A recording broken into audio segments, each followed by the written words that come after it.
Aujourd'hui, je te présente Non-Zero de Robert Wright. Cette vidéo sera divisée en 4 parties. Une introduction, quelques chapitres choisis, un chapitre où je donnerai mon avis et puis une conclusion. Le titre de ce livre est Non-Zero, The Logic of Human Destiny. À ma connaissance, ce livre n'a pas encore été traduit en français, mais la traduction du titre donnerait Non nul, la logique de la destinée humaine. Plus exactement, il discute l'évolution des sociétés humaines, en quelque sorte les lois de l'histoire. Bien qu'il parle aussi de l'évolution de la vie organique, mais dans cette vidéo, je me limiterai à ces chapitres sur l'évolution des sociétés humaines sans discuter l'évolution de la vie organique. Alors, concernant le mot destinée, il faut le nuancer pour 2 raisons. Premièrement, il examine les choses de très très loin, comme des éléments comme la découverte de l'agriculture, mais pas, par exemple, qui va gagner la prochaine élection. Donc c'est une destinée pour une évolution vue de très très loin, les grandes étapes de l'évolution. Et puis, contrairement à d'habitude quand on dit destinée, c'est que c'est certain. Pour lui, il prend le mot destinée simplement pour dire c'est très probable. Bien quand il parle du passage à l'agriculture, il dit quand même que c'est inévitable. Le deuxième mot clé dans le titre de ce livre, c'est non-zéro. Ça se réfère, d'abord il faut comprendre ce que ça veut dire zéro, c'est un jeu à somme nulle. En théorie des jeux, ça veut simplement dire c'est un jeu où l'un ne gagne qu'aux dépens de l'autre, comme un match de tennis où si l'un gagne, c'est aux dépens de l'autre. Et non-zéro, c'est le contraire d'un jeu à somme nulle. Ça veut dire qu'il y a une dimension gagnant-gagnant, qui peut éventuellement coexister avec une autre dimension qui est nulle, qui est un jeu à somme nulle. Mais cette dimension gagnant-gagnant, il s'agit de la saisir, et ça se fait d'une façon ou d'une autre par une sorte de coopération. Alors ça, c'est pas nécessairement une coopération explicite ou négociée, discutée, mais c'est quelque chose qu'on pourrait de facto décrire comme une coopération. La thèse de Robert Wright, l'auteur de ce livre, est qu'il y a une dynamique interne aux sociétés humaines qui donne une direction à l'histoire et que cette direction est bonne, que c'est un progrès. Même s'il y a actuellement et dans l'avenir proche des passages difficiles à négocier. Ma thèse, par contre, est que effectivement il existe une dynamique interne aux sociétés humaines, mais que cette dynamique nous mène tout droit à la catastrophe, et donc que le sens de l'histoire va vers la catastrophe. Et les différences entre la thèse de Robert Wright et la mienne proviennent probablement d'une part d'une différence de tempérament, car même si je pense exactement ce que lui pense, je serais beaucoup plus pessimiste sur l'avenir de l'humanité. Et par exemple, il pense que pour des raisons que j'expliquerai plus tard, que la guerre a joué un rôle globalement positif dans cette évolution, mais que désormais elle ne peut plus jouer un rôle positif, et donc qu'il va falloir continuer l'évolution humaine sans ce rôle de la guerre et en arrêtant les guerres. Et, et déjà là, il y a, à mon avis, un élément qui rend quand même relativement pessimiste sur l'avenir de l'humanité. Et alors que lui voit plutôt le verre à moitié plein qu'à moitié vide.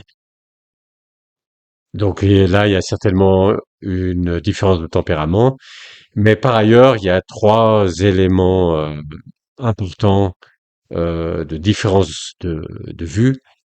Premièrement, je reconnais qu'il y a des aspects gagnant-gagnant dans l'évolution des sociétés humaines, mais que c'est pas, je souligne que c'est pas nécessairement toujours gagnant-gagnant, et notamment à cause des guerres. Et d'autre part, je pense que si Même des choses qui apparaissent, à chaque pas, on a l'impression de faire un progrès. Ça peut, à la fin, finalement, être une détérioration. Un peu comme cet escalier de Penrose que je vous ai mis à l'écran et qui semble toujours monter puis qui finalement revient à son point de départ. Et le troisième point, c'est que je pense que Robert Wright sous-estime le changement structurel. Il dit bien sûr, pour ce qui est de la guerre, maintenant, au niveau mondial, on peut plus faire des guerres, on peut pas faire des guerres nucléaires, par exemple. Mais je crois que ça va bien au-delà et c'est ce que j'expliquerai plus tard dans cette vidéo. Selon Robert White, la direction de l'évolution des sociétés humaines va vers une complexité toujours plus grande qu'on peut constater par exemple dans les restes archéologiques. Et la cause de cette croissance de cette complexité, c'est parce qu'on saisit toujours davantage d'opportunités de coopération et sur une échelle toujours plus grande. Alors pour saisir ces opportunités, il faut d'abord généralement une coordination, mettre en place une coordination. Il faut aussi des normes pour gérer la paresse, les tirs au flanc et l'avarice de ceux qui refusent de partager, en tout cas dans les premières sociétés. Les opportunités, elles peuvent être exogènes, c'est-à-dire se trouver dans l'environnement, être liées à la géographie. Par exemple, les Kung, c'est une peuplade qui chasse la girafe. Et pour chasser des grands animaux comme les girafes, il faut être nombreux et puis ça suppose donc de s'organiser, contrairement à d'autres peuplades comme les Shoshones qui n'ont pas de grands animaux et qui ont donc une structure sociale plus simple au niveau des familles parce que ils ont généralement pas besoin de se mettre ensemble pour chasser des grands animaux. Par contre, ils n'ont pas des grands animaux, mais ils ont des lièvres et parfois ces lièvres sont réunis très densément et pour les attraper, il faut avoir un filet et il faut être nombreux pour utiliser ce filet. Et à ce moment-là, les Shoshones, au lieu de vivre chaque famille isolément, se rassemblent dans une structure plus importante, plus complexe, avec un coordinateur, un chef des lièvres, de l'attaque aux lièvres. Et, et ça montre que les Shoshones, si d'habitude ils ont une structure sociale plus simple, c'est simplement parce que c'est pas qu'ils y ont pas pensé, qu'ils sont pas assez intelligents pour avoir une société, une structure sociale plus complexe. C'est simplement que c'est pas utile dans leur contexte et les quelques moments où c'est utile, par exemple pour la chasse aux lièvres, eh bien, ils mettent en place une structure sociale plus complexe. Donc, il y a des aspects exogènes, mais il y a aussi des aspects endogènes. Donc, par exemple, la recherche d'un statut social plus élevé, qui incite à inventer des choses, et certainement que le Shoshone qui a inventé ce filet a acquis un prestigieux statut social. Il y a aussi un lien entre la taille et la densité de la population et puis la complexité de la culture. Et c'est un lien qui va d'ailleurs dans les deux sens. Une population plus large et plus dense a un impact positif sur la culture, et puis plus de culture permet aussi d'avoir une population plus large et plus dense. Et le lien entre les deux choses, c'est que la densité, ça permet davantage de communication parce qu'il y a moins à transporter, c'est plus facile à communiquer, c'est plus facile à faire des échanges, ce qui facilite la division du travail. Ok, si la population est plus grande et peut bien communiquer, eh bien, étant plus grande, il y aura aussi plus d'inventeurs et puis pouvant bien communiquer, ces inventions, elles vont bien se diffuser. Et puis même les aspects négatifs, par exemple, si la population est trop grande, ça peut générer des crises écologiques, eh bien, à ce moment-là, il faut innover ou bien dépérir et être remplacé par une autre peuplade. Donc, il y a une synergie, un lien de causalité entre une population large et dense et puis une culture plus développée. Et une causalité qui va dans les deux sens. Et pour ce qui est de l'échelle, eh bien, c'est pas que simplement qu'on a utilisé les opportunités de coordination, de jeu à somme non nulle, et puis que bon, maintenant c'est terminé et on a épuisé le stock d'opportunités. Euh, Pas du tout. Il y a toujours la possibilité de faire sur une échelle plus grande. C'est-à-dire d'abord c'est fait au niveau du village. On appelle le big man, celui qui vit, est un peu le grand coordinateur du village. Et généralement, il y a, pour maintenir cette coordination, il y a des rituels. Il y a souvent un mythe d'un ancêtre lointain qui est commun à tous les membres du village. Alors ça peut être vrai ou ça peut être faux, mais dans les deux cas, ça a pour effet de donner, de faire agir, de faire l'étendre la solidarité familiale au niveau du village. D'abord, c'est au fond ces réflexes qui sont probablement même biologiquement inscrits de solidarité entre ceux qui sont de même sang, de la même, qui ont des gènes proches en fait, de la même famille, et de l'étendre au village en voyant le village comme une famille agrandie. Et puis ensuite, on peut réunir ces villages en chefferies. Et là, souvent le chef, on fait un lien avec le chef lui-même et le divin pour justement cimenter cette coordination. Et, et effectivement, la chefferie, c'est plusieurs villages, ça devient plus difficile de sortir aussi de, de cette entité politique. C'est- pour ce qui est d'un village, on peut passer d'un village à l'autre plus facilement. On peut donner son allégeance à un big man et ensuite aller vers un autre.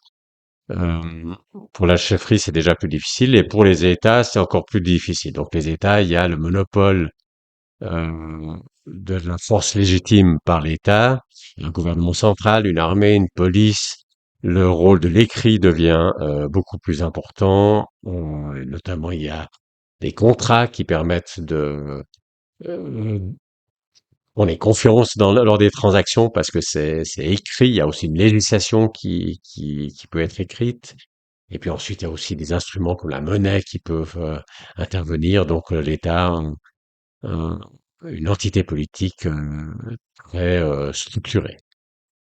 Voilà, donc à une échelle toujours plus grande, dont il devient aussi alors, en contrepartie, de plus en plus difficile de sortir. Et Robert Wright voit cette évolution comme étant positive. Et par exemple, même du point de vue simplement moral, on, plus on élargit l'échelle, plus on élargit le cercle des gens qui sont traités comme étant des êtres humains. Et donc ça, en soi un progrès moral. Je vous ai mis à l'écran quelques citations que vous pouvez lire si ça vous intéresse. Et avec le numéro de page dans l'édition que j'ai de ce livre, et ce qui vous permet aussi de voir un peu où c'est que le sujet que je viens de discuter est traité dans le livre. Après cette introduction, passons à quelques chapitres choisis, et pour commencer, celui consacré à la guerre. Alors la guerre, c'est un jeu à somme nulle entre les camps qui sont en guerre. Par exemple, si vous avez un guerrier dans un camp et un autre guerrier dans l'autre et qu'ils se battent, ben, l'un gagnera aux dépens de l'autre. Mais Robert Wright souligne qu'il y a aussi des aspects positifs à la guerre. Par exemple, ça incite à la coopération à l'intérieur de chaque camp, Donc il y a conflit entre les camps opposés, mais il y a une incitation à la coopération à l'intérieur de chaque camp. Aussi, chaque camp a tendance à s'agrandir, à devenir une entité politique plus grande par des alliances. On doit s'allier pour faire face à l'autre camp, s'allier avec d'autres peuplades. Ensuite, si une partie, si un camp l'emporte finalement dans cette guerre, c'est souvent le plus productif et il va étendre donc sa productivité sur tout le territoire conquis. Et puis un dernier point, j'ai dit tout à l'heure que la guerre était un jeu à somme nulle. C'est vrai que si devient trop dévastatrice, ça devient même un jeu à somme négative, c'est-à-dire où tout le monde y perd. Et le fait que ça pourrait donc être négatif pour tout le monde, ça incite à coopérer, ça incite une coopération entre les adversaires. Et ça, c'est aussi quelque chose donc qui pousse à la coopération, cette fois plus à l'intérieur d'un groupe, mais entre des groupes adverses. Robert White souligne donc le rôle central de la guerre pour l'agrandissement des entités politiques, mais il dit qu'il y a un changement structurel maintenant. C'est que la guerre a perdu le rôle positif qu'elle pouvait avant avoir, parce que quand il y a la possibilité de guerre nucléaire ou biologique, euh, on peut plus se permettre une guerre mondiale. Donc, il dit maintenant, c'était un moteur de l'évolution passée, mais ça ne peut plus être le moteur désormais. Donc, il y a un changement fondamental qui s'est produit. Et un dernier point très intéressant, c'est que en l'absence de guerre, la frugalité devient une option. Parce que tant qu'il y a les guerres, il y a toujours le risque d'être envahi, et donc il faut pouvoir se défendre, et donc il faut développer sa technologie. Il y a une sorte de course à l'armement, mais qui est aussi une course à la technologie. On peut pas juste se permettre, une peuplade ne peut pas se permettre d'être simplement en retard technologiquement parce qu'elle se fera simplement conquérir ou tuer ou mise de côté d'une façon ou d'une autre. Par contre, si on arrivait dans un avenir à ce que la guerre soit abolie, alors la frugalité et arrêter ou ralentir le développement technologique deviendrait une option. De nouveau, je vous ai mis à l'écran quelques citations avec le numéro de la page dans mon édition sur les sujets que je viens de discuter. Donc, si vous le voulez, vous pouvez simplement arrêter la vidéo et lire ces passages. Le deuxième chapitre choisi, c'est le passage de la chasse-cueillette à l'agriculture. Si vous avez vu ma vidéo précédente, vous savez qu'il y a une sorte de mystère dans ce passage, puisque certains anthropologues estiment que ce passage était une détérioration. Donc on se demande à ce moment pourquoi est-ce que ces peuplades qui vivaient de la chasse et de la cueillette ont décidé de passer à l'agriculture si, en tout cas initialement, c'était une détérioration de leurs conditions de vie.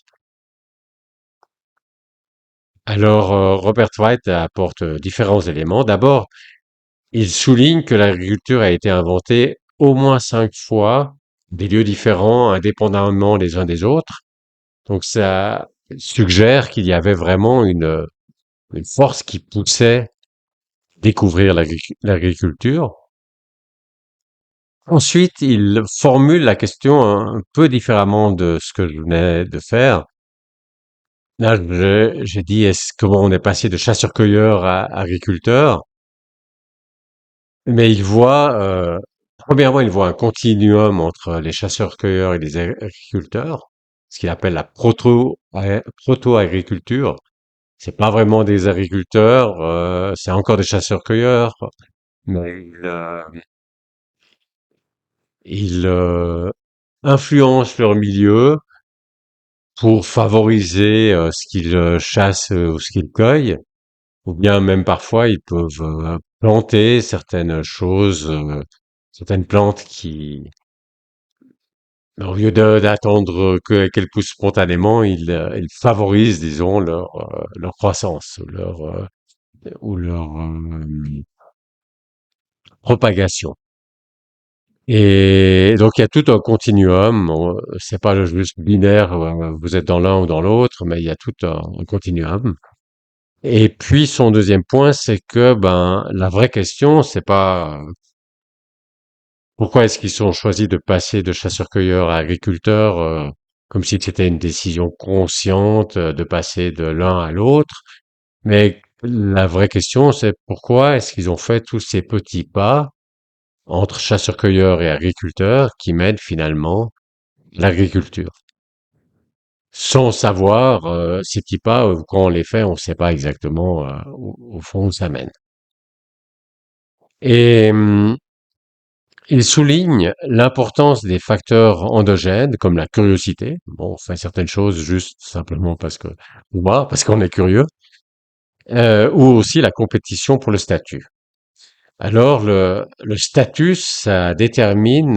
Bon, c'est important d'avoir un statut dans une communauté et notamment dans ces communautés là, ça déterminait l'accessibilité aux relations sexuelles et notamment avec une importance sur la descendance.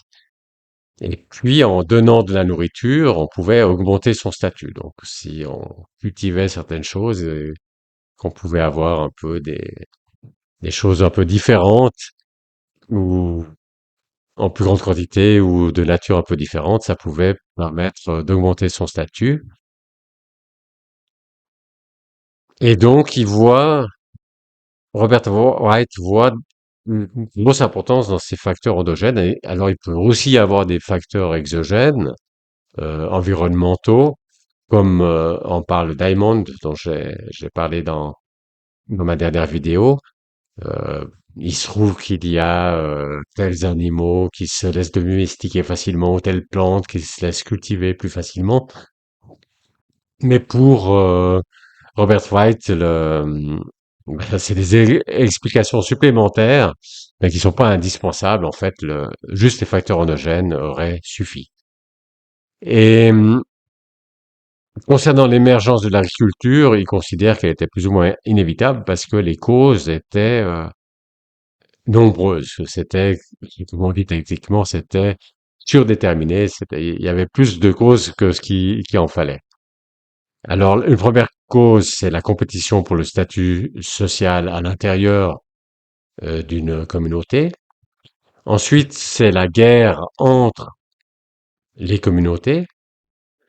Une peuplade peut dominer une autre peuplade et soit l'exterminer, soit lui imposer l'agriculture. Euh, Diamond en a aussi largement parlé dans son livre. Et puis, troisième point, c'est éventuellement la pénurie de nourriture. Et Robert White est conscient que de nombreux auteurs disent que, au fond, les chasseurs-cueilleurs n'avaient pas vraiment une pénurie de nourriture.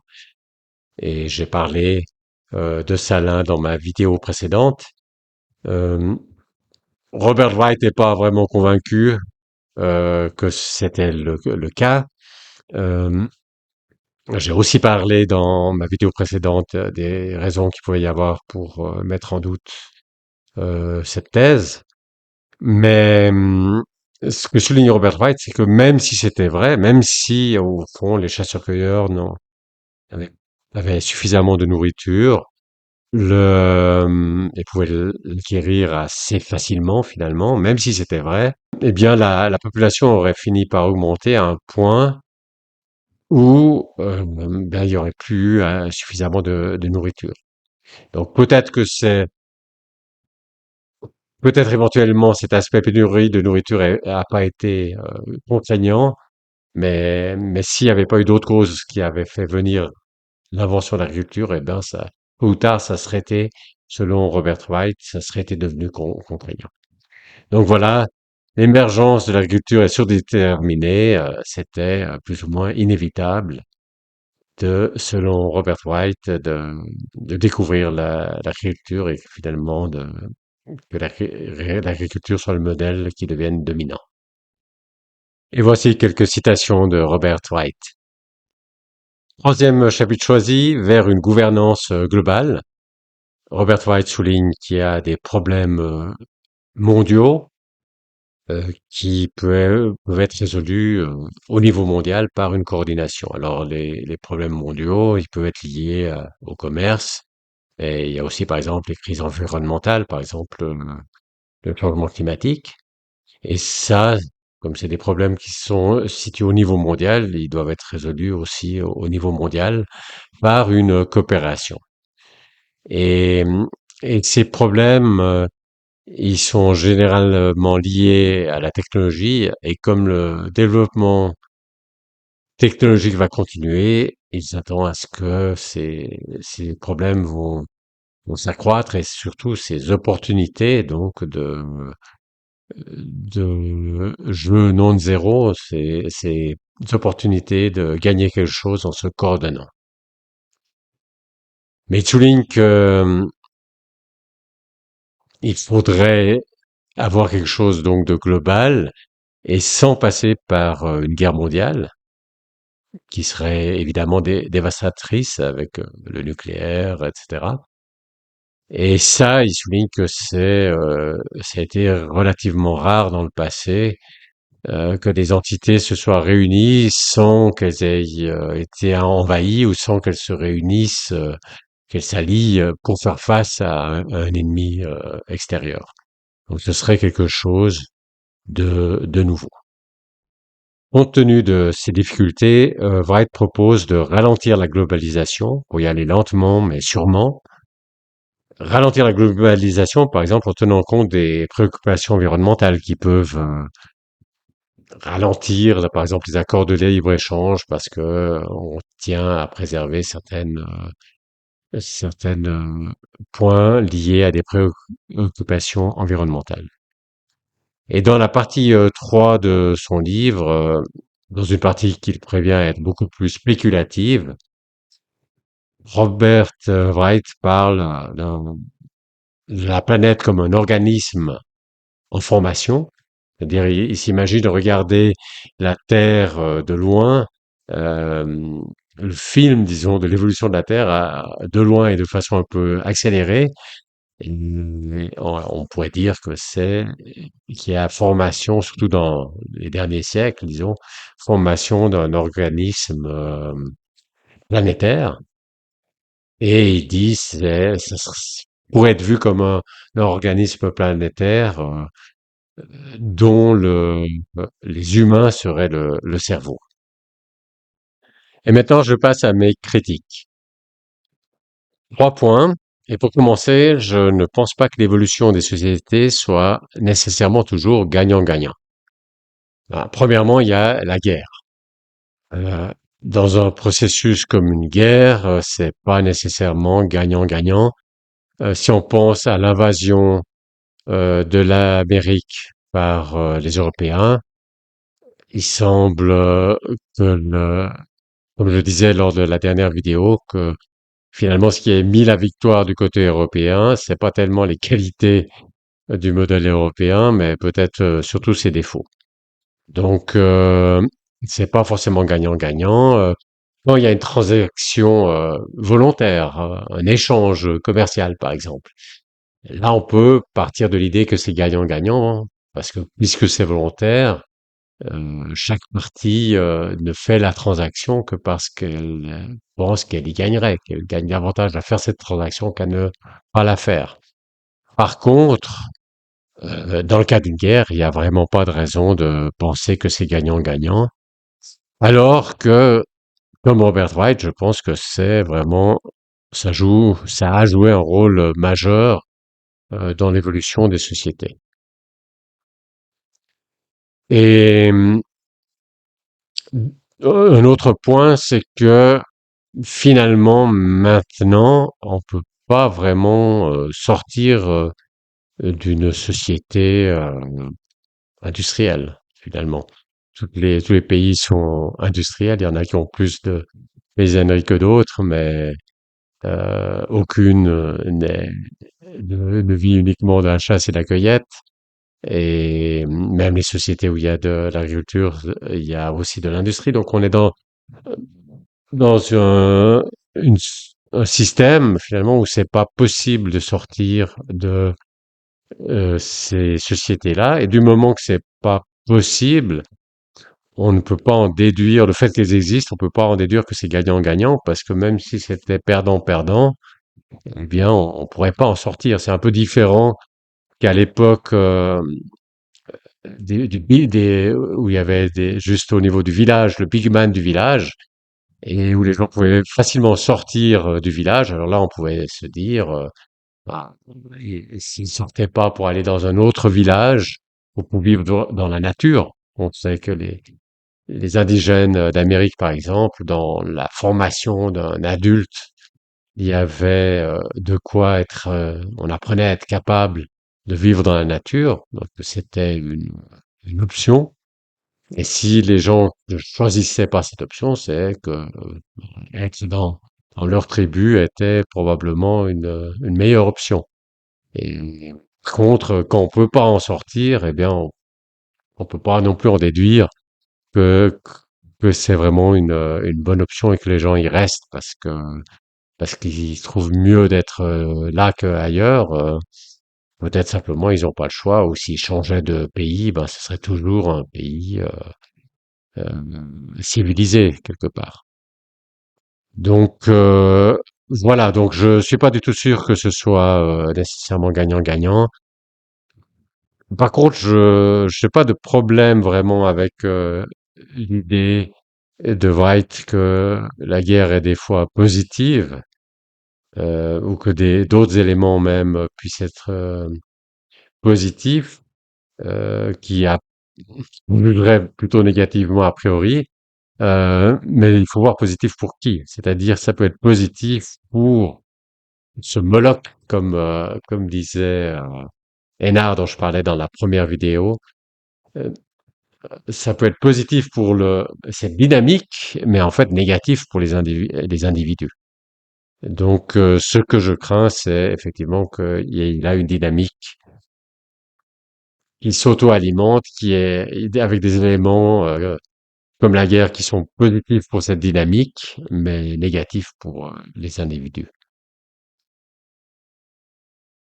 Ma deuxième objection, c'est que même quand les évolutions paraissent positives, paraissent être des progrès, eh bien, il se pourrait que ces progrès qui s'accumulent, ce qui paraît être des progrès qui s'accumulent, à la fin, on voit que c'est plutôt une détérioration. Et c'est ce que j'appelle, je me réfère à l'escalier de Penrose, cet escalier où, avec des marches qui montent tout le temps, mais à la fin, ça revient au point de départ. Donc ça veut dire que il y a bien des moments où on croyait monter et puis en réalité on redescendait. Donc si vous regardez à l'écran l'escalier, vous reconnaîtrez peut-être, ça servait aussi de base pour des dessins de Escher, un artiste qui s'appelait Escher. Et, hum, Et voilà, alors qu'on puisse pouvoir monter toujours et puis être en fait en train de descendre, ça peut paraître paradoxal, voire impossible. Mais c'est un peu comme aller à l'ouest et puis finir à l'est.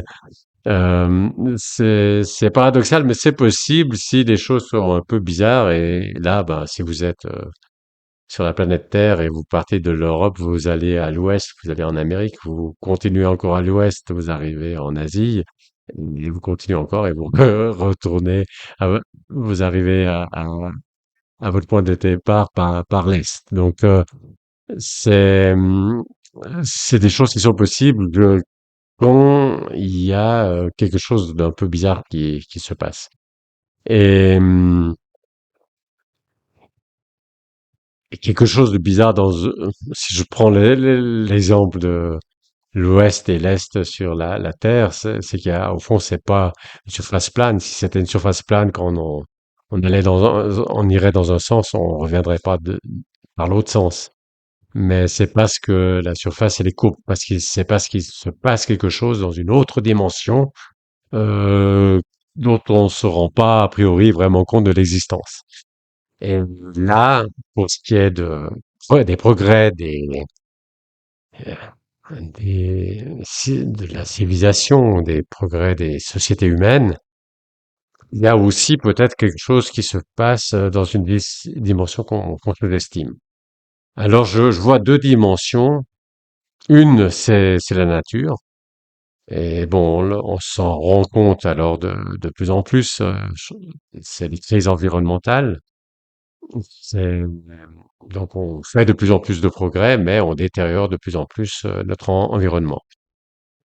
Et l'autre dimension, alors là, qui est beaucoup plus méconnue, par contre, contrairement à la nature, euh, dont je pense que tout le monde est conscient, même si on fait pas toujours ce qu'il faut faire pour éviter des crises environnementales. Mais par contre, ce qui se passe au niveau de l'individu passe un peu inaperçu. C'est-à-dire que l'individu perd de son autonomie dans ce processus. C'est un point que souligne aussi Robert White. C'est un processus qui se complexifie, où on utilise de plus en plus les possibilités, les gains de la coopération, mais ça a aussi comme contrepartie une perte d'autonomie de l'individu au sein du village, mais ensuite, quand on réunit les villages, une perte d'autonomie des villages, ensuite, à chaque échelon, enfin, chaque fois qu'on agrandit l'échelle, il y a une perte d'autonomie qui s'agrandit aussi. Et, hum, et pour ce qui concerne l'individu, il devient de plus en plus la cellule d'un macro-organisme. Donc, dans ce sens-là, je reprendrai l'image de l'organisme planétaire de Robert White. Et on peut rapprocher probablement du Moloch de Hénard. Et l'individu devient la cellule d'un organisme. C'est un peu comme il devient une rouage d'une machine. Et quand on parle d'un rouage d'une machine, on a l'impression, bon ben voilà, il y a un rouage, il est mis dans une machine, donc il va interagir avec les autres rouages. Et voilà, il est dans cette machine, il n'est pas changé, son environnement est changé, ça, il va avoir des fonctions, il va faire tourner d'autres rouages. Euh, mais lui-même, il reste comme il était avant que vous l'ayez mis dans la machine. Et si vous voulez, vous pouvez démonter la machine et le mettre dans une autre machine. Donc, le rouage reste tel qu'il était, simplement il est dans une machine. Et je crois que cette métaphore, cette analogie, elle n'est pas vraiment correcte pour l'individu qui se trouve dans une société, parce que l'individu ne reste pas tel qu'il est. Il, le fait qu'il est dans la société le modifie. Et bon, il le modifie déjà, donc il a perdu son autonomie, il devient indépendant. Ça peut aussi changer ses préférences du moment qu'il dépend des autres et on peut craindre effectivement que ses préférences soient de plus en plus déterminées par l'organisme, le macro-organisme, par la société et soit de moins en moins des véritables préférences. Et ça aurait pour conséquence qu'on aurait de plus en plus de choses, mais ce serait de moins en moins ce qu'on veut vraiment. C'est de plus en plus des désirs que la société nous inculque. Et quelque part, dans ce processus, on perdrait de notre existence. On aurait de plus en plus de choses, mais on perdrait de notre existence. Donc, on a de plus en plus, mais on est de moins en moins. Et à la limite, on a tout et on n'est rien. Et donc voilà, c'est cet impact sur l'individu. Et je prendrais encore une analogie avec les vaches. On pourrait dire les vaches. elles ont eu un énorme succès finalement. Elles ont un grand succès parce qu'il y a probablement jamais eu autant de vaches sur cette planète qu'actuellement. Avec cette alliance avec les humains, c'était vraiment une très bonne chose pour les vaches. Elles ont elles sont diffusées beaucoup plus qu'avant. Mais le problème, c'est qu'elles ont plus vraiment une vie de vache. C'est-à-dire que si vous êtes enfermé dans l'étable, c'est pas plus vraiment la vache qui est enfermée dans l'étable, c'est plus vraiment une vie de vache. Et là, je ferai un peu de l'analogie avec les êtres humains. Il y en a de plus en plus, mais c'est plus vraiment une vie d'être humain non plus. Donc, si on mesure juste par la quantité d'êtres humains, on peut dire que l'espèce humaine a connaît un gros succès. Mais si on se dit que ces êtres humains deviennent les cellules d'un macro-organisme et qu'ils ils cessent quelque part d'exister en tant qu'être humain, eh bien, c'est plus vraiment un succès. Donc voilà, une dimension connue, c'est les crises environnementales, l'impact que ça a sur la nature. Donc, on fait des progrès, mais quand on regarde, on voit qu'il y a aussi des effets négatifs sur la nature qui, à terme, pourraient surcompenser, enfin détruire les avantages, ou plus que compenser les avantages du progrès technique. Mais il y a aussi ce deuxième aspect dont on parle trop peu, qui est l'impact sur les individus. Donc ça, c'était mon deuxième point, l'escalier de Penrose. Et mon dernier point, la dernière critique que je vais mentionner ici, c'est le changement structurel. Alors, comme je l'ai dit, Robert Wright parle de ce changement structurel en disant que maintenant la guerre, c'est plus, en tout cas au niveau mondial, une guerre mondiale, c'est plus une option. Donc, que la guerre n'est plus une option pour réunir, pour fédérer les différentes entités politiques au niveau mondial. Et je dirais que le changement structurel va au-delà de ça. Il va bien au-delà de ça. Euh, Ce qui se passe, c'est que plus on se globalise, on va vers une gouvernance globale,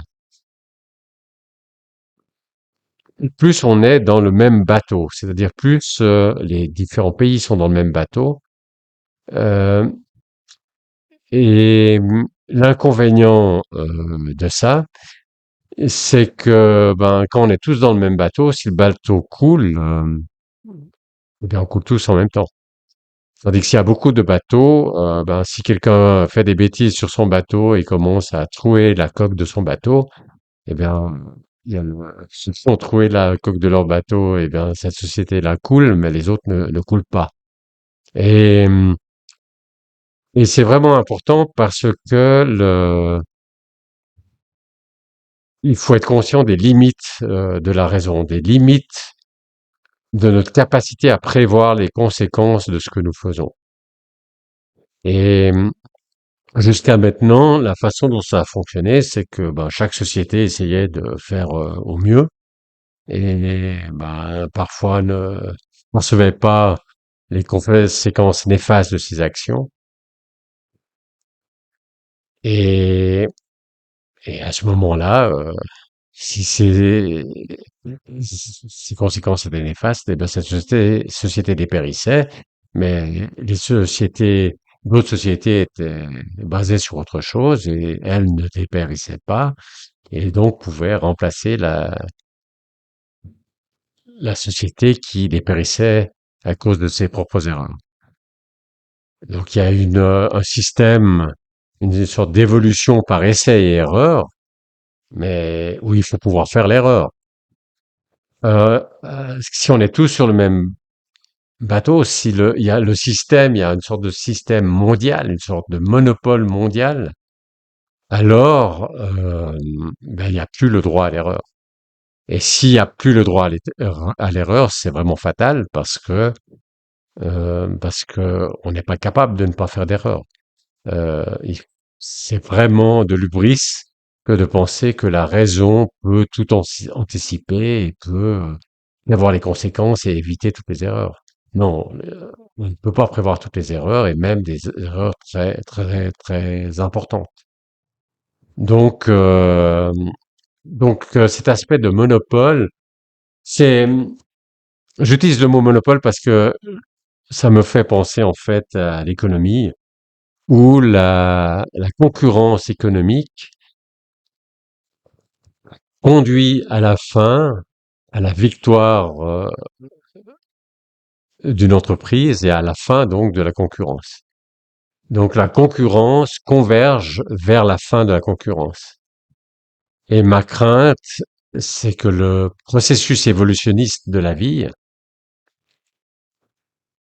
et de la société humaine conduit à la fin de la vie, justement, à la fin de ce processus évolutionniste. Et puis encore un point par rapport à ce changement structurel, c'est que quand on parle de gouvernance globale, voire d'un gouvernement mondial qui serait disons, l'apothéose de cette gouvernance globale.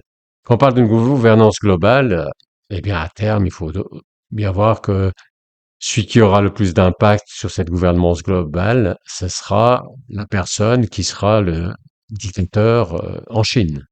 La Chine, c'est un gros morceau de la planète et c'est pas un système démocratique. Il y a un dictateur et celui qui sera le dictateur de Chine aura un impact colossal sur la gouvernance mondiale.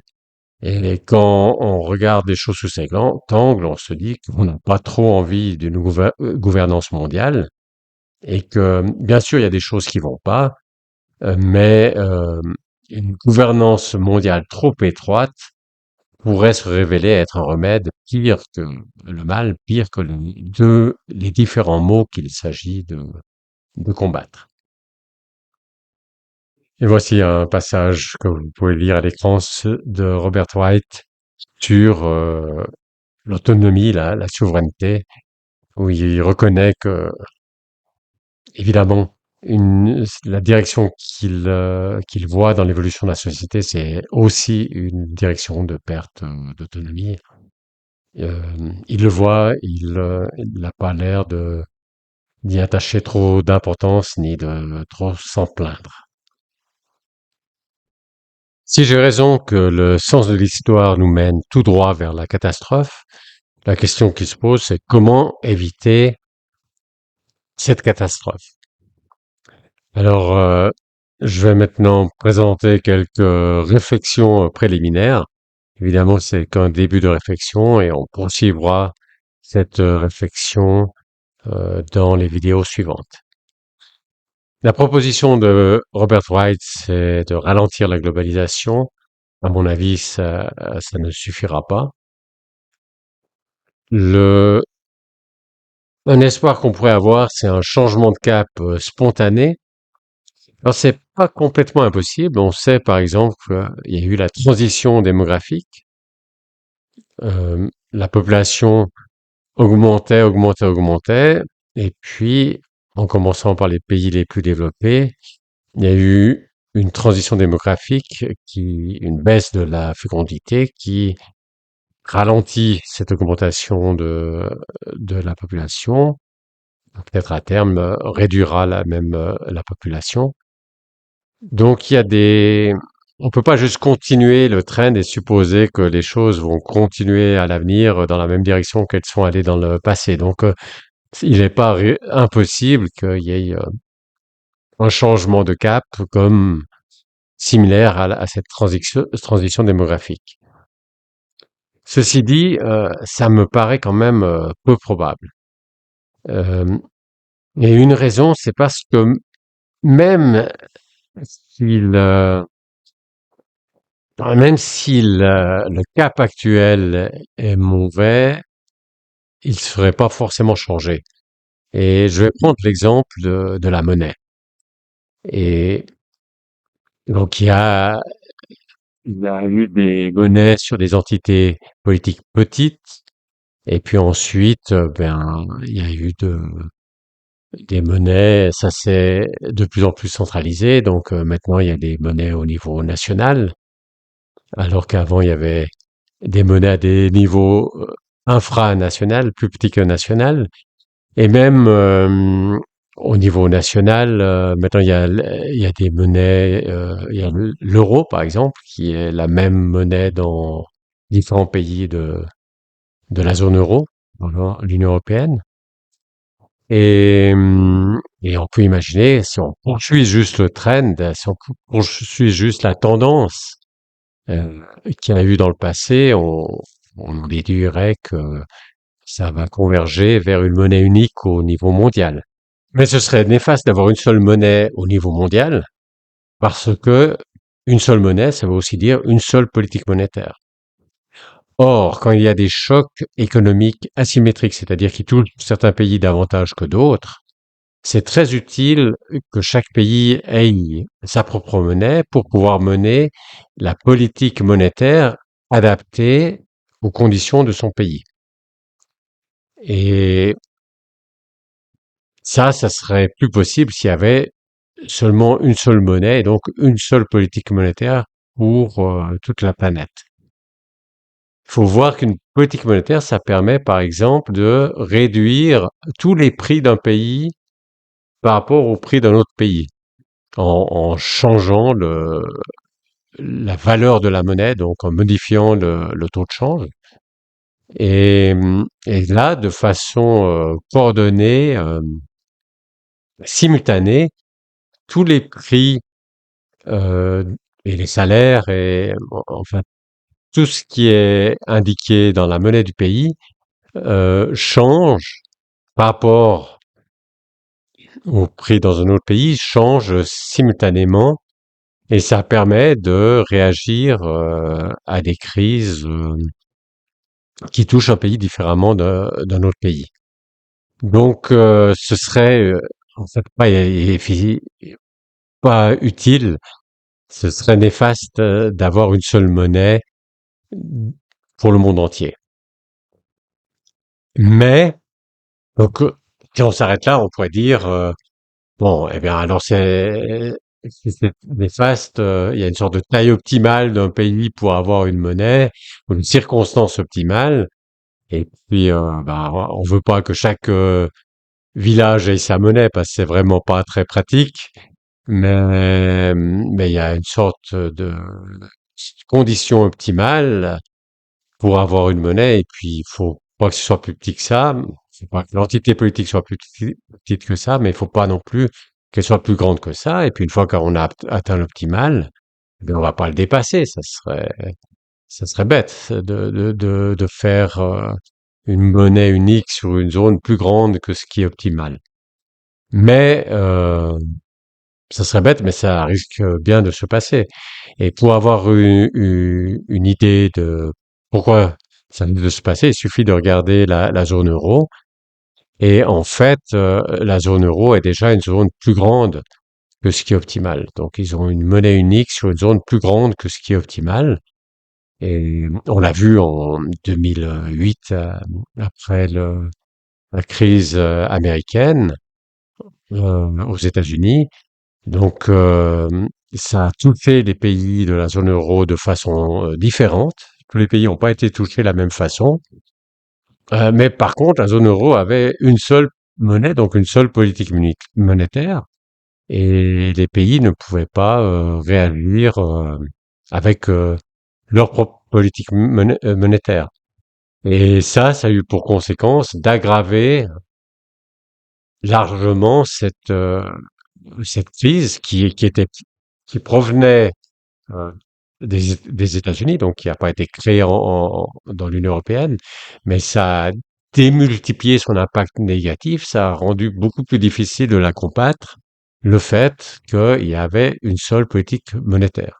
Et ça, en fait, lorsque la zone euro a été créée, tout le monde, tous les économistes savaient que faire ça, ça allait causer un problème au premier choc, au premier grand choc asymétrique.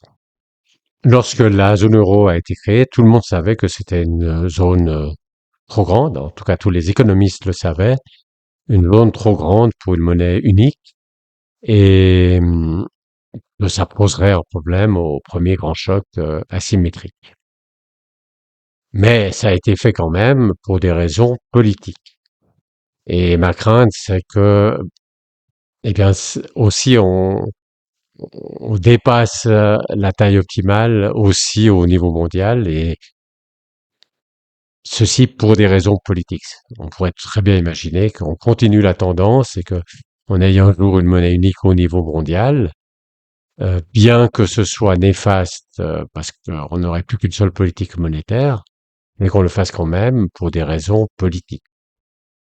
Si ralentir la globalisation ne suffit pas et si on peut guère espérer un changement de cap spontané, alors qu'est-ce qu'on peut faire? Alors, je vois deux directions. La première, c'est les individus doivent découvrir leur intérêt véritable et chercher à satisfaire leur véritable intérêt. Donc ça suppose d'abord une prise de conscience qui a une dynamique des sociétés humaines et que cette dynamique n'est pas positive pour les individus et donc qu'il est important pour les individus de, de s'opposer à cette dynamique, de éventuellement se coordonner pour s'opposer à cette dynamique. Un élément important, c'est le statut social. Il y a un moteur de cette dynamique et là, ce qui est important, c'est d'attacher, de voir que c'est dans notre intérêt d'attacher davantage d'importance à être qu'à avoir et que c'est simplement dans notre propre intérêt, quoi que nous dise la société. Et il faut aussi, au niveau du statut social, réduire l'importance de l'argent comme mesure du statut social, bien que parce que, premièrement, l'argent ne dit vraiment rien sur la valeur de quelqu'un. Il peut l'avoir simplement hérité, et s'il l'a pas hérité, il l'a gagné, mais pas forcément de façon honnête, pas forcément en faisant quelque chose de bien. Et même s'il a gagné en faisant quelque chose de bien, finalement, il a été compensé pour le bien qu'il a fait. Et c'est pas évident que en net, c'est-à-dire après rétribution, il reste un apport net euh, à la société. Donc l'argent ne mesure vraiment pas la valeur d'un individu. Et mais c'est vrai qu'il reste que l'argent donne un pouvoir d'achat. Et donc ça limite la possibilité de débunker l'argent comme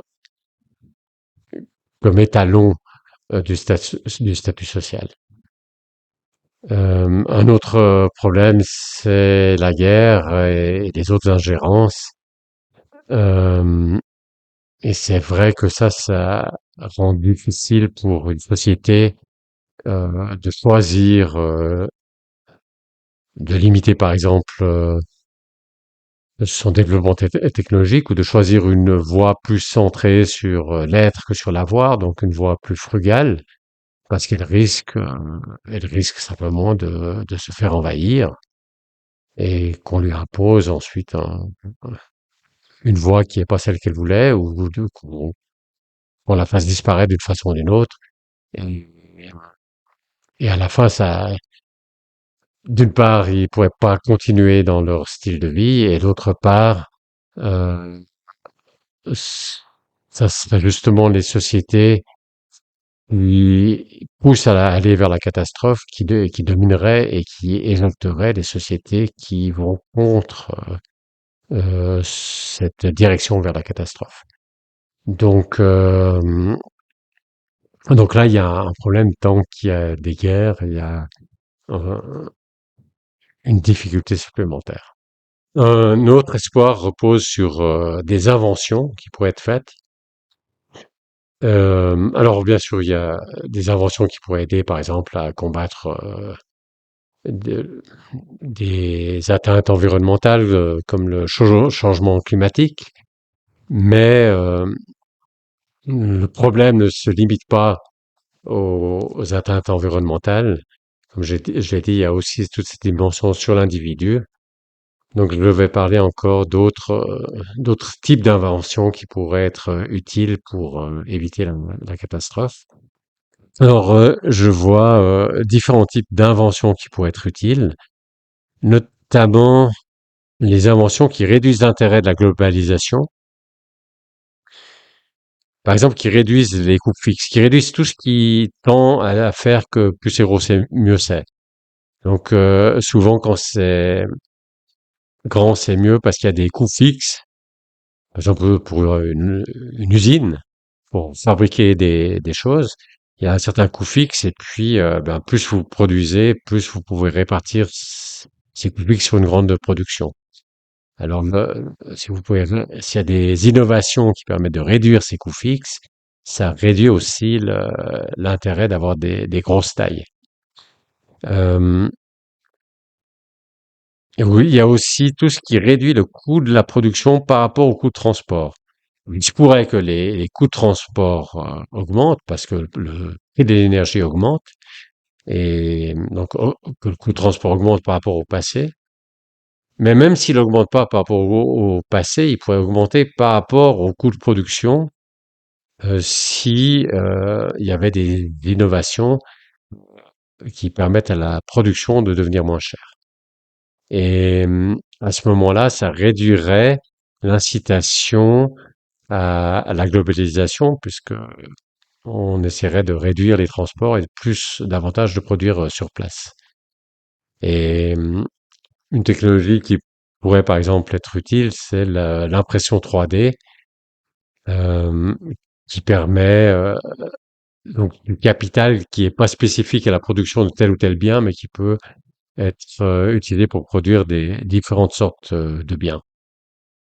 Et bon, un autre aspect, c'est évidemment, il faudrait encore des échanges pour les matières premières, mais ça pourrait aussi être réduit si il y avait des innovations qui rendaient moins coûteux euh, le recyclage, donc l'économie circulaire. Donc voilà, ça c'est des innovations qui pourraient réduire l'intérêt de la globalisation. Il y a aussi des inventions qui pourraient permettre aux individus d'améliorer leur statut sans passer par l'argent, sans passer par avoir davantage pour montrer leur statut, mais qui permettrait d'acquérir un meilleur statut en apportant simplement directement une plus-value à d'autres individus. Et là, Internet peut jouer un rôle dans ce sens. Et puis, bon, ce qui serait très utile, mais ça, je vois pas vraiment comment euh, concrètement comment ce serait des inventions qui permettent de te défendre militairement sans pouvoir être utilisées pour une offensive militaire. Donc, un fusil, ça peut être utilisé aussi bien pour se défendre que pour attaquer. Mais si on pouvait développer des technologies qui soient purement défensives, qui permettent de se défendre mais pas d'attaquer, ça serait très utile. Alors si on va dans la mauvaise direction, si on va vers la catastrophe, la question qu'on pourrait se poser, c'est est-ce qu'il faudrait pas plutôt retourner en arrière? Et retourner en arrière jusqu'où? À la limite, est-ce qu'il faudrait pas plutôt retourner à l'âge de la pierre? Alors en général, on discute pas vraiment cette possibilité parce qu'on part de l'idée que l'âge de la pierre c'est la misère, donc on ne peut pas retourner à l'âge de la pierre. Mais comme on l'a vu dans la vidéo précédente et comme je l'ai rappelé dans cette vidéo, il y a des raisons de penser que l'âge de la pierre, c'était pas un âge de misère. Il y a notamment cet ouvrage de Salin, Âge de la pierre, âge d'abondance. Donc peut-être que c'est juste de la propagande au fond que de dire que cet âge de la pierre était un âge de misère et propagande au service de notre civilisation. mais, mais qu'en réalité, l'idéal serait un retour à l'âge de la pierre. Donc, je devrais quand même traiter sérieusement cette possibilité. Une première critique qui est faite à cette idée de retour à l'âge de la pierre, c'est de dire, bon, bah, pour vivre de chasse et de cueillette, il faut que la population soit énormément plus basse qu'elle l'est actuellement. Et donc, ça veut dire exterminer la large majorité de la population actuelle. Mais ça me semble être un mauvais procès parce que on n'est pas obligé de le faire du jour au lendemain et on peut donc réduire graduellement la population en ayant une fécondité plus faible que ce qui est nécessaire pour le remplacement de la population. Donc plus faible que, on dit que c'est 2,1 enfants par femme. Et si c'est plus petit que ça, s'il y a par exemple un enfant par femme, eh bien, au cours du temps, la population va se réduire et atteindra un jour ou l'autre la taille compatible avec un retour à l'âge de la pierre sur toute la planète. Donc ça, je dirais que c'est un faux procès. Par contre, il y a d'autres problèmes. Et un problème, c'est que ben, si vous voulez revenir en arrière, c'est pas juste comme faire aller le film à l'envers. Euh, il y a, par exemple, il y a une asymétrie, c'est-à-dire que il y a quelque chose qui est difficilement réversible, pas forcément impossible à aller en arrière, mais c'est plus facile à aller dans un sens que dans l'autre. Et, c'est aussi un sens qu'a relativement peu étudié Robert White, en tout cas dans la partie consacrée à l'évolution des sociétés, mais c'est un sens où on, où il y a une direction, c'est-à-dire ça va plus facilement dans cette direction que dans la direction contraire. On revient difficilement en arrière. Et qu'est-ce que c'est qui peut rendre difficile de revenir en arrière? Eh bien, c'est par exemple la structure par âge de la population. Quand vous avez une population croissante, vous avez beaucoup de jeunes pour subvenir aux besoins des vieux. Tandis que quand la population est décroissante, c'est le contraire. On voit comme ça que si on revenait simplement en arrière, si on revenait en continuant de progresser avec la technologie, alors ce serait pas forcément grave parce qu'on pourrait réduire la population. Il y aurait plus de vieux par jeune durant la phase justement de transition. Mais comme ils auraient aussi une meilleure technologie qu'avant, ils pourraient aussi facilement prendre en charge les vieux. Mais si on veut retourner à l'âge de la pierre, c'est-à-dire réduire aussi la technologie, là, si on se retrouvait, si on revenait à la période où il y avait une population mondiale qui était la moitié de la population actuelle, eh bien, la situation ne serait pas la même que à l'époque où il y avait la moitié de la population actuelle, parce que la structure par âge, c'était très différente qu'à cette époque-là. Il y aurait la population serait beaucoup plus vieille qu'à l'époque, qu'à cette époque-là. Donc voilà, ça c'est une asymétrie. Une autre asymétrie, c'est que ben une fois qu'on a fait une invention, qu'on a certaines connaissances, ben on les oublie pas de sitôt.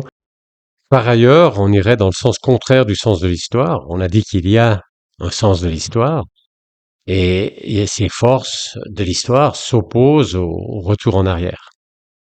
Et même si on revenait à l'âge de la pierre, euh, le sens de l'histoire nous ramènerait à l'état actuel. C'est un peu ce que disait Hénard, dont j'ai parlé dans ma première vidéo, qui par miracle on s'y trouvait rendu, donc à l'âge primitif. On n'aurait d'autre désir que d'en sortir. L'épreuve en a été faite et n'est pas à refaire. Donc, effectivement, cette difficulté, on risquerait, s'il y a une sorte de dynamique, on serait repris par cette dynamique, par ce courant qui nous remettrait dans cette direction. Un autre problème, c'est le risque de détournement. Là, on est en train de parler d'une situation où il faudrait sur de très nombreuses générations faire des sacrifices pour arriver à cet âge de la pierre, un âge qu'on s'imagine radieux. Euh, Quand on fait des sacrifices pendant si longtemps, pendant tant de générations, au nom d'un avenir radieux, il y a toutes les chances que ce processus soit détourné, parce qu'il y a une certaine énergie. Ces gens qui seraient prêts, disons dans ce scénario, qui seraient prêts à faire des sacrifices, l'énergie de ces gens serait presque fatalement détournée pour un autre objectif. Et le dernier point, donc le point le plus évident, c'est que les gens en fait ne veulent pas retourner à l'âge de la pierre. Euh, on peut dire que ils ont tort, ils devraient lire Salin, mais d'une part, ils ont peut-être l'âge de la pierre est peut-être pas aussi idyllique que l'affirment certains auteurs. Euh, j'ai parlé de Salin et d'autres auteurs qui voyaient dans l'âge de la pierre un âge d'abondance, mais il y a d'autres auteurs qui ne voient pas du tout les choses comme ça. Euh, j'ai donc indiqué dans ma vidéo précédente les critiques qui ont été faites par rapport à ces thèses. Et donc, en fait, on ne sait pas, disons. Moi, je ne suis pas assez spécialiste de la question pour pouvoir faire un jugement personnel, mais mon impression est que souvent, les résultats des chercheurs reflètent davantage leur idéologie que les faits, que les indications, que les indices qu'ils ont à disposition. Et ceci, que ce soit pour aller dans le sens de dire l'âge de la pierre, c'est un âge de misère, ou que ce soit dans le sens âge de la pierre, âge d'abondance.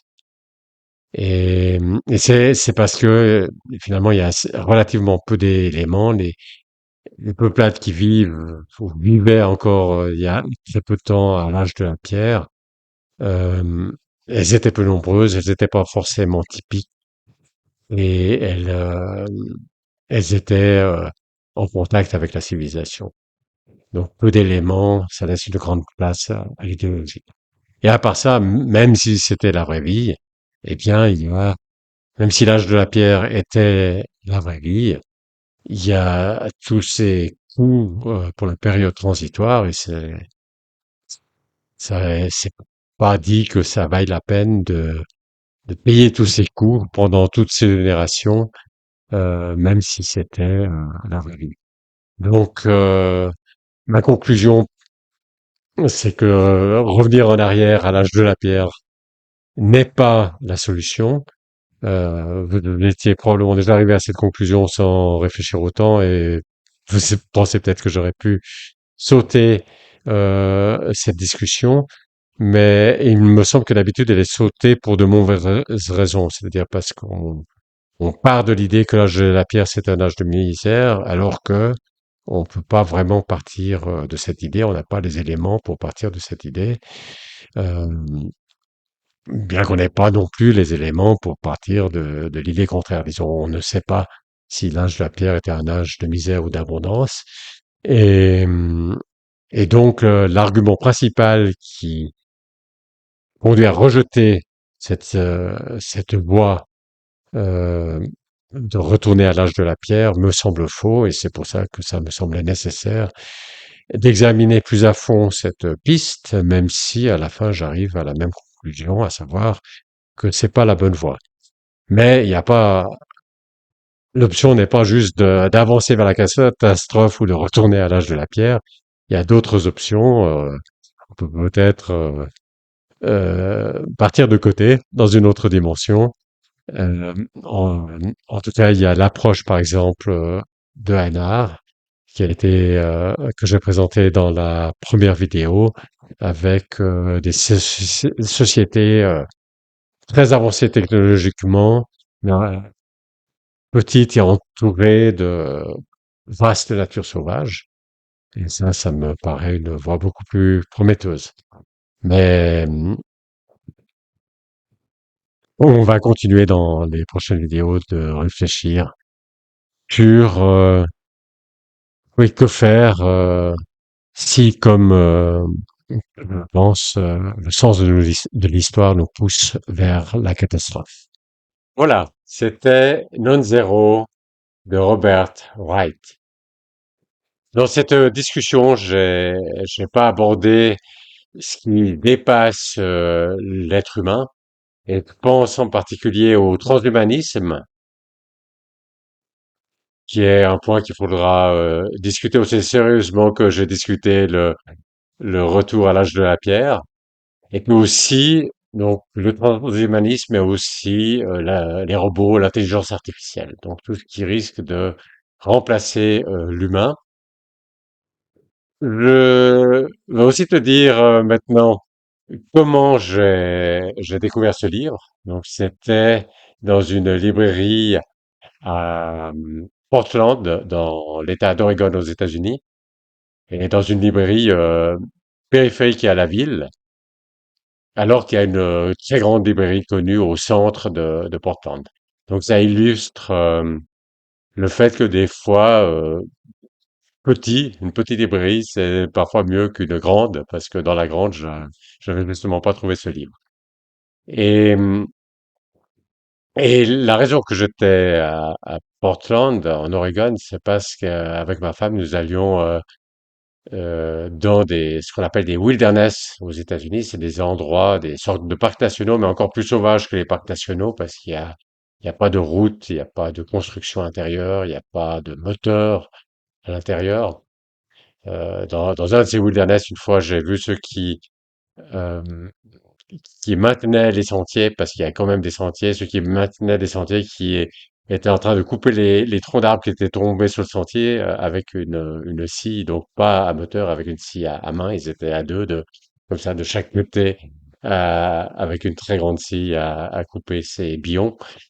Donc voilà, il y a aux États-Unis ces wilderness, et contrairement au Canada, par exemple, où on est obligé de dormir en des points très spécifiques. Aux États-Unis, c'est possible, on peut dormir n'importe où, planter sa tente n'importe où dans le wilderness. Évidemment, il faut le faire à un endroit où on sera pas trop vu, de toute façon, on va pas trop déranger les autres personnes qui viennent dans le wilderness. Mais voilà, donc on était en Oregon à cause, euh, à cause de la nature. Et une anecdote aussi dans un, c'était un autre État, un wilderness dans un autre État. On a vu une fois énormément de lièvres, euh, très très denses les uns contre les autres. C'est-à-dire qu'on voulait justement partir dans le wilderness, et ce qu'on fait d'habitude, c'était de prendre nos affaires pour marcher pendant une journée. Et là, on faisait notre camp de base, et ensuite on rayonnait un peu pendant plusieurs jours à partir de ce camp de base.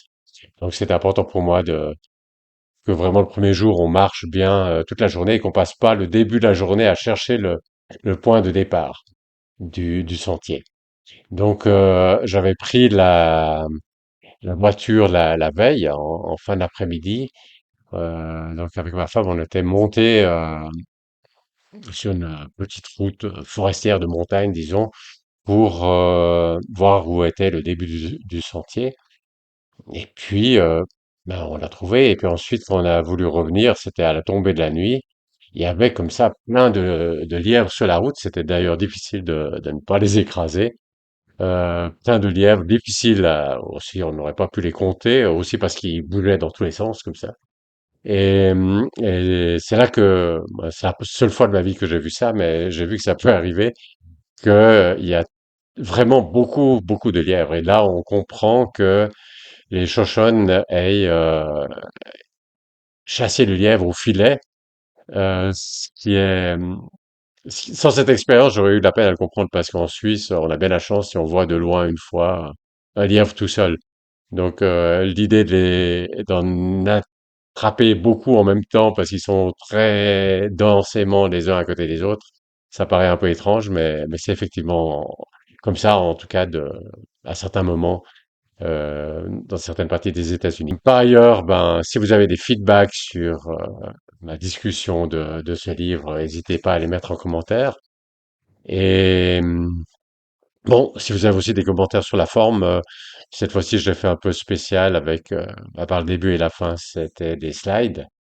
Bah, dites-moi si ça vous convient comme ça. Et puis pour ce qui est de la prochaine vidéo, eh bien, ça portera aussi sur sur la théorie de l'évolution. On va rester un peu dans le même sujet. Et vous verrez la vidéo, une fois qu'elle sera faite, vous la verrez ici.